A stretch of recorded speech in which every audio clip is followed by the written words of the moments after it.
할렐루야. 자, 우리 옆사람과 이렇게 해피 버스데이 한번 다 같이 옆사람과 인사합시다. 시작.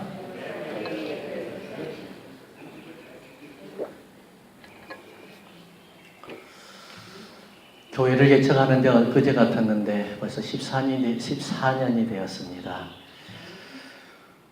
이제 청년기가 막 접어들려고 합니다.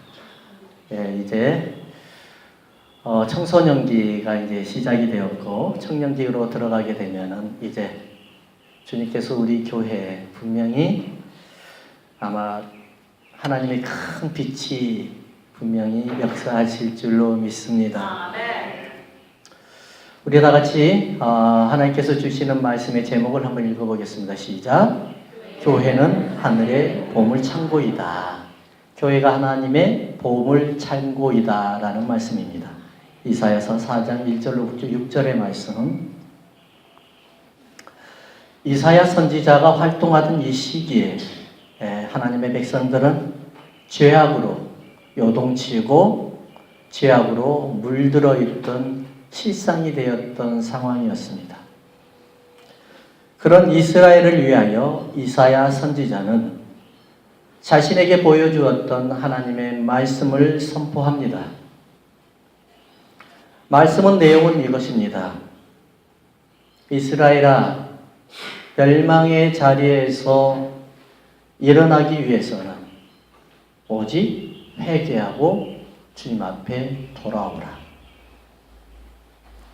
이것이 우리가 읽는 본문의 말씀, 바로 멸망이 우리에게서 피하게 가게 하여 주시고 하나님의 부활의 영광이 우리 가운데 임재하게 하옵소서 하는 내용입니다. 4장 1절을 읽어보면 이런 내용이 있습니다. 그날에 7 여자가 한 남자를 붙잡고 말하기를 우리가 우리 떡을 먹으며 우리 옷을 입으리니 오직 당신의 이름으로 우리를 칭하게 하여 우리로 수치를 명케하라 하리라. 얼마나 멸망의 시대가 처참하였는지 7 여자가 한 남자를 붙들어서 이렇게 이야기합니다. 내가 먹고 마시는 거 입을 거는 내가 다 준비할 테니까 제발 내 이름이 당신의 이름의 아내라는 이름으로 살게 해 주십시오 라고 부탁을 하고 있습니다. 왜 그럴까요? 시집도 안 온 여자가 그리고 혼자서는 먹고 살 수 있다고 하는 분명한 그런 여자가 한 남자에게 7명이라는 여인이 붙들어서 제발 이름이라도 올리게 해주세요. 당신의 아내로 이름이라도 올리게 해주세요. 왜 그랬을까요? 남자가 없는 것이죠. 전쟁터에 나가서 남자가 다 죽은 겁니다. 이게 멸망의 시대에 도래할 우리가 맛보아야 될 열매입니다. 이 세상은 지금도 전쟁 중입니다. 인류가 전쟁 중이지 아니하는 시간은 단 1시간도 없었습니다. 왜 인류의 전쟁이 오는 것입니까? 바로 아담의 범죄 이후에 전쟁이 들어오게 되는 것입니다. 죄의 결과이죠. 여러분의 인생이 전쟁으로 살기를 원한다고 하면은 죄와 함께 한번 살아보십시오.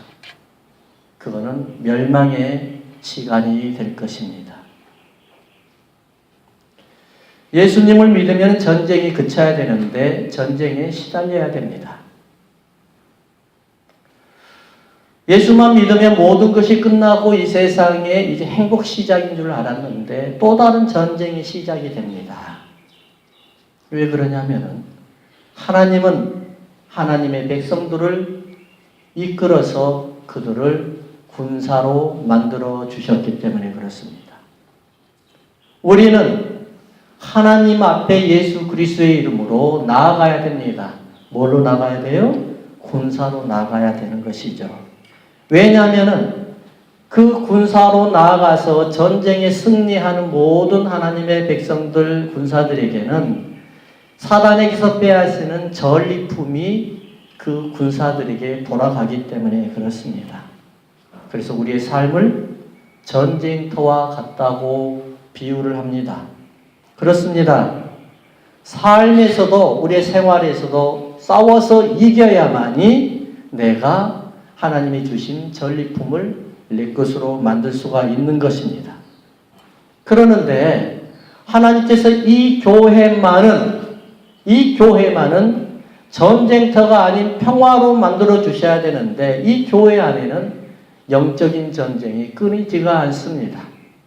그래서 이 전쟁에서 이기고 승리하는 자, 이들에게는 하늘의 보물을 이곳에서 여러분들에게 나눠준다는 것입니다. 2절을 한번 읽어볼까요?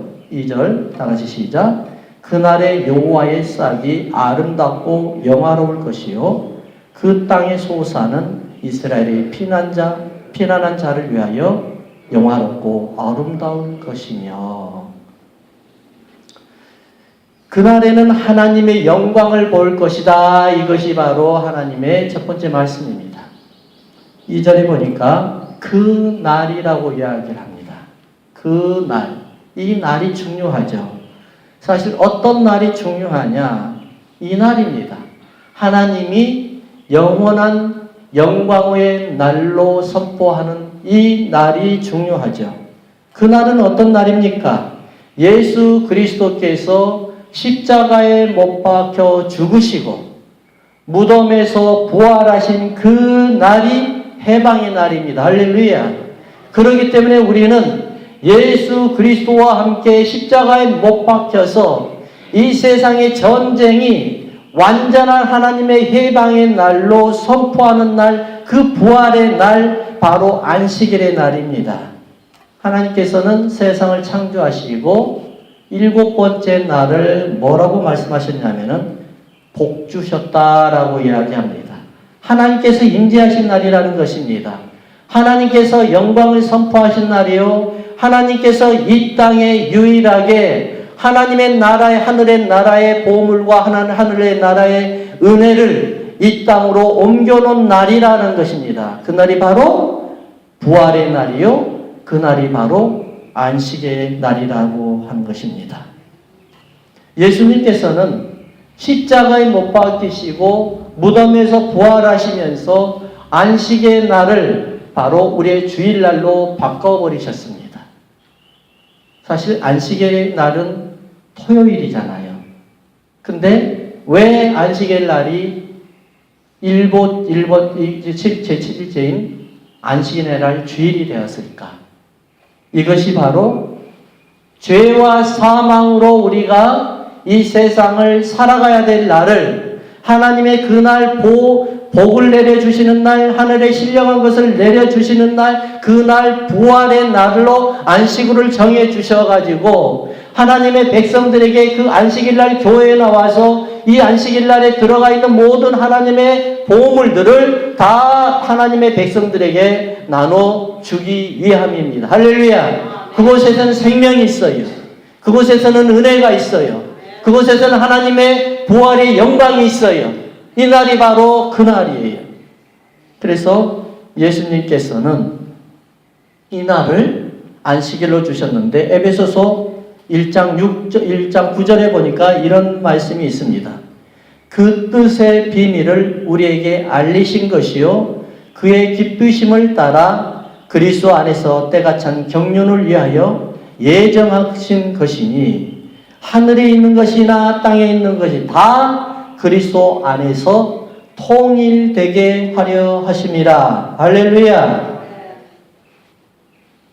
이 안식일날 부활의 날 안식의 날은 하나님의 몸이신 예수 그리스도와 우리가 하나로 연합된 날이요 하나가 된 날이요 그 몸 안에 들어간 날이에요. 그래서 그 안에 들어가 있는 비밀을 우리가 캐는 날이요 보는 날이요 하나님의 비밀로 인하여 보물로 인하여 하나님 앞에 영광 드리는 날이에요. 전쟁이 사라지는 날이요, 전쟁이 승리하는 날이요, 해방되는 날이 바로 그 날, 안식일 날 주님 앞에 주의 몸된 교회에 와서 예배드린 날이라는 사실을 믿으시기 바랍니다. 야곱이 형 에서에서 도망가면서 루스라는 곳에 가가지고 하나님께서 보여주시는 환상을 봅니다. 하늘에서 사닥다리가 내려와서 오르락, 천사들이 오르락 내리락 하는 것을 봅니다. 그러면서 하늘과 이 땅이 연결되어서 이 땅이 바로 하나님의 전이요, 이 땅이 바로 하나님의 몸이라는 것을 말씀해 주십니다. 이 땅이 바로 그런 날입니다. 바로 그 날이 바로 예수님께서 무덤에서 일어나신 부활의 날이요, 바로 생명을 우리에게 전달해 주는 날이요, 해방해 주는 날이요, 안식일 날 주님 앞에 나와서 예배 드리는 날입니다. 이 날이 바로 우리의 소원이 성취되는 날이에요. 두 번째는 보니까 4장 3절 한번 봐볼까요? 4장 3절 다 같이 읽습니다. 시작. 시온에 남아있는 자, 예루살렘에 머물러 있는 자, 곧 예루살렘에 살람이 있어 생존하는 자 중 농명된 모든 사람은 거룩하다 칭함을 얻으리니.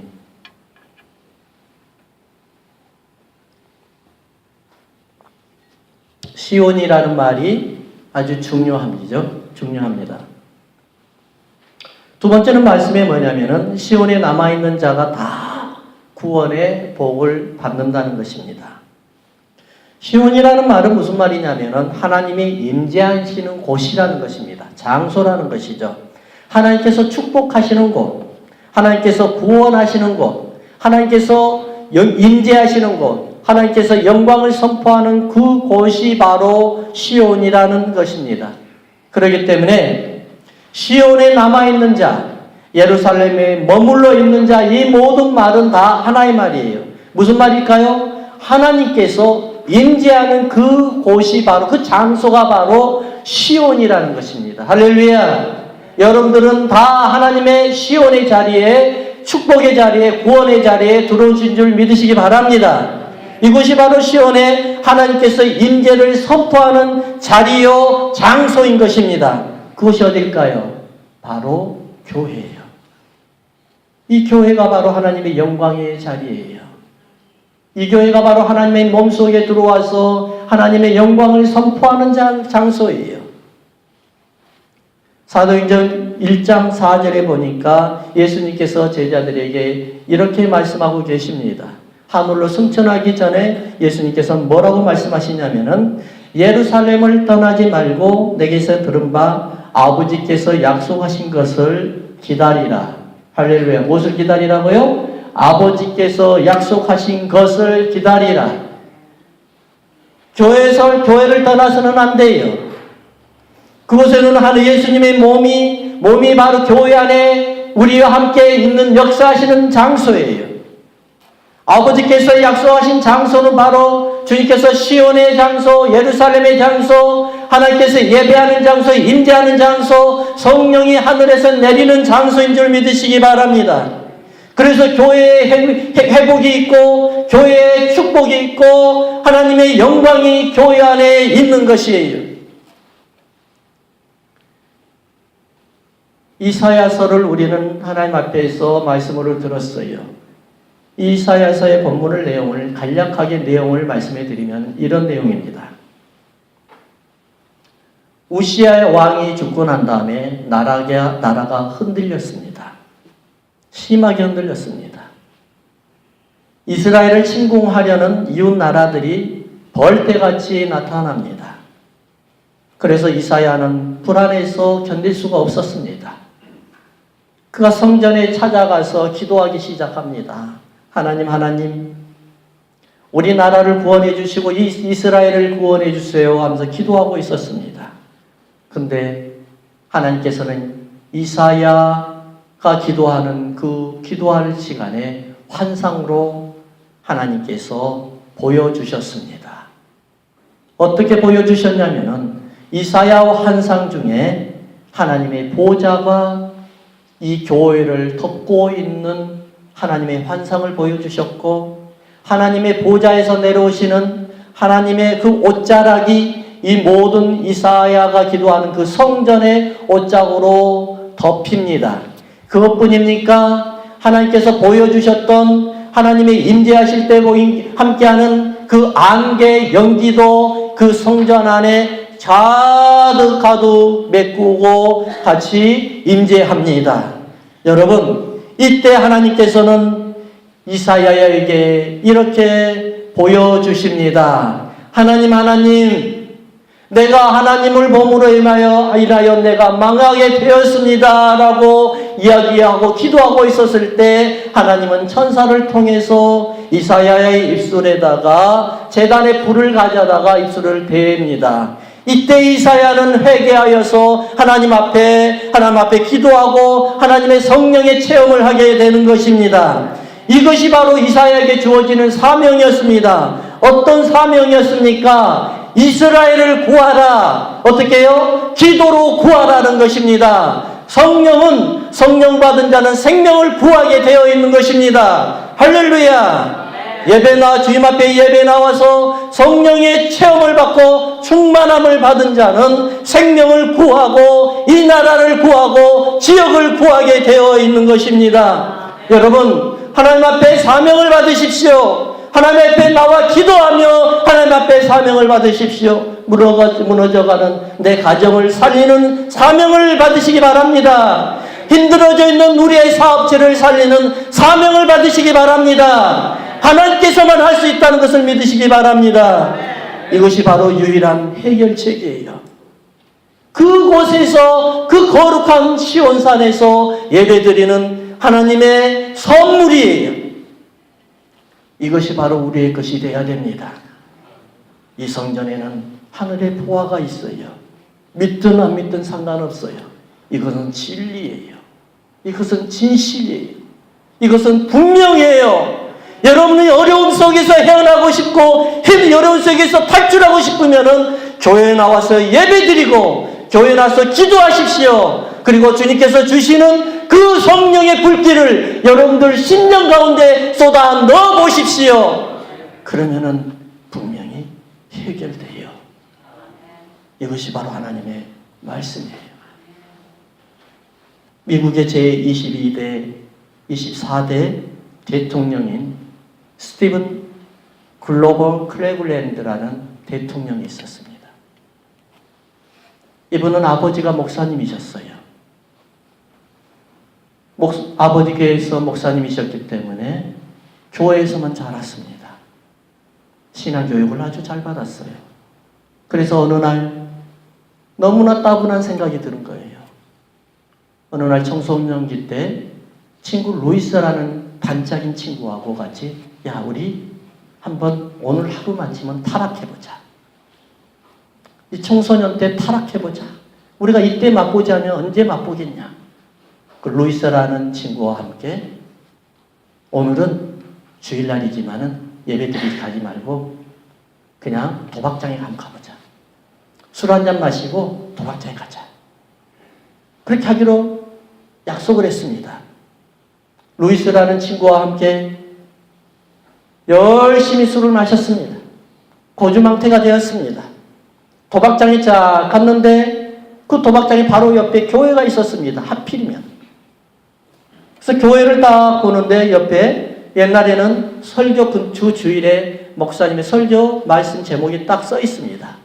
근데 그 교회 앞에 게시판에 뭐라고 쓰여져 있냐면은 하나님의 말씀, 목사의 설교, 이번 주에 하신 말씀이 뭐냐면은 주일날 저녁이었는데 천국과 지옥이었습니다.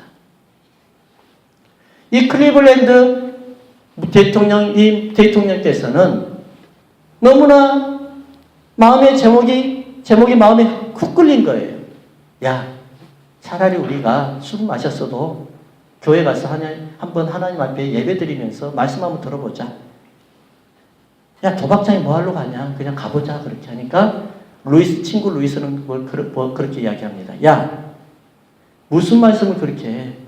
한 번 결심했으면은 한번 해보기라도 해야지. 칼을 이왕 한번 뽑았으면 호박이라도 찔러봐야지. 그렇게 이야기를 하죠. 그래, 그러면 너는 거기 가. 너는 도박장 가. 나는 교회를 갈 테니까.